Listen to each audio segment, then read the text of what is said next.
आगे बढ़ते हैं। आइला मोहम्मद पर ओवैसी का रद्देमल सामने आया है। कानपुर में हुई कार्रवाई पर सवाल उठाए हैं। असदुद्दीन ओवैसी ने कहा कि जो भी हुआ है गलत हुआ है। मोहम्मद साहब से मोहब्बत हमारे ईमान का हिस्सा है, हमें अपने मजहब पर चलने की आज़ादी है। तो वहीं कानपुर के मामले को लेकर मुल्क भर में खासा तनकीद देखने को मिल रही है और लोग आइला मोहम्मद की मुहिम में शामिल हो रहे हैं। वहीं ओवैसी ने क्या कुछ कहा वो भी सुनिए। हर मुसलमान मोहम्मद सल्लल्लाहु अलैहि वसल्लम से मोहब्बत करता है इसलिए कि उसके ईमान का हिस्सा है। अगर हम मुसलमान हैं और अगर हम अल्लाह को जानते हैं तो वो मोहम्मद सल्लल्लाहु अलैहि वसल्लम ने हमको सिखाया है कि अल्लाह है जो ज़मीन और आसमान का खालिक है, तुम इसकी इबादत करो, किसी और की मत करो।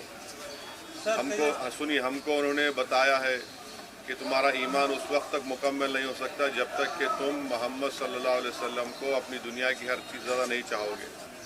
ये तुम्हारे ईमान का हिस्सा है। और आर्टिकल 25 में फ्रीडम ऑफ रिलीजन है, तो संविधान में फंडामेंटल राइट है, इसको आप कैसा छीन सकेंगे किसी से। और ये क्या बात है कि नया पोस्टर कैसा लगाए जो यूपी में क्या गलत है एकदम।